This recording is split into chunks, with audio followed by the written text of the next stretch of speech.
मिशाल की सिंड्रेला। अनाइज़ा की एंट्री इतनी धमाका खेज थी कि पल भर में सब साकित उसे देखते रह गए। वह अपने बैग के स्ट्रिप कंधे से उतारती मेज़ पर रखते ही भड़क उठी। मैं आपको बहुत शरीफ समझती थी बसाम हैदर, मगर आपकी कल की हरकत आप जैसे 6 फुट इंसान को मेरी नज़रों से गिरा गई। रोलिंग चेयर पर बैठा नौजवान गड़बड़ाकर उठ खड़ा हुआ। प्लीज़ मिस अनाइज़ा, होश में रहकर बात करें। शायद आपका मालूम नहीं है कि इस वक्त आप कहाँ खड़ी हैं।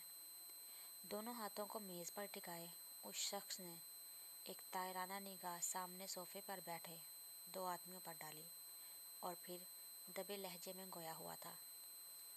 मैं तो अपने पूरे होशो हिवास में हूँ, सब समझती हूँ कहाँ खड़ी हूँ और क्या बोल रही हूँ, मगर शायद आप भूल गए हैं कि आपके और मेरे दरमियान कोई रिश्ता नहीं। फिर भी आपने कल मुझे वो कार्ड और बुके भेजा। खैर, जो हुआ सो हुआ। मैं आपको पहली और आखिरी बार ये बताने आई थी कि जो आप चाहते हैं वो नहीं हो सकता, लिहाजा आइंदा मेरे पीछे आने की जहमत मत कीजिएगा। अनाइज़ा गुस्से से चलाई और फिर इंगश्ते शहादत से उसकी तरफ इशारा करके आखिरी बात कहकर उसी तूफ़ान की सी आमद की तरह बैग की स्ट्रिप कंधे पे टिकाए बाहर निकल गई। अपने पीछे वो सबको हिरासा छोड़ आई थी, मगर अंदर जलती आग पर जैसे ठंडा ठार पानी पड़ा था। सारा गुबार उगलने के बाद अब वो खुद को हल्का फुल्का महसूस करने लगी। कॉरिडोर से निकलते हुए वो लिफ्ट की जानिब बढ़ी। लिफ्ट चलने लगी थी। वो नीचे की तरफ जा रही थी, मगर उसका वजूद शायद वहीं पर रह गया था। पता नहीं ये लोफर खुद को समझता क्या है। वो तैश में खड़ी बुड़बुड़ा रही थी। बसाम होंठ काटता नज़रें झुकाए रोलिंग चेयर पर झूलने लगा। उसकी मबहूत नज़रें सामने रखे बुक रैक पर फिक्स हो गईं। उसे अनाइज़ा से इस तरह के रवैये की उम्मीद कतन नहीं थी कि वो ऑफिस आकर सबके सामने इस तरह उसकी इज्जत को ठेस पहुंचा सकती है। कम अज़ कम वो शक्ल से तो उसे मासूम ही लगती थी। उसके सामने सोफे पर बड़े जवान अशख़ास नज़रों ही नज़रों में कुछ कहते खामोशी से बाहर खिसक गए।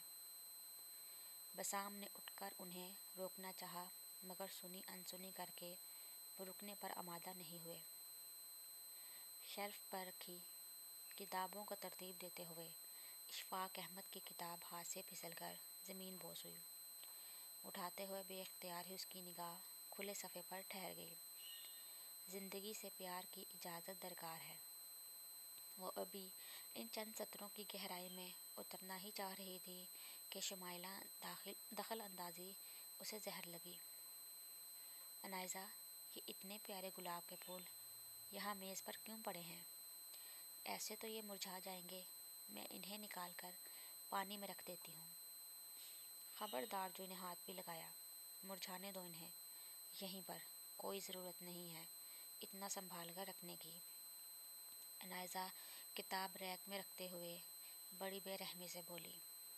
उसका चेहरा इन गुलाब के फूलों की तरह ही सुर्ख हो चला था।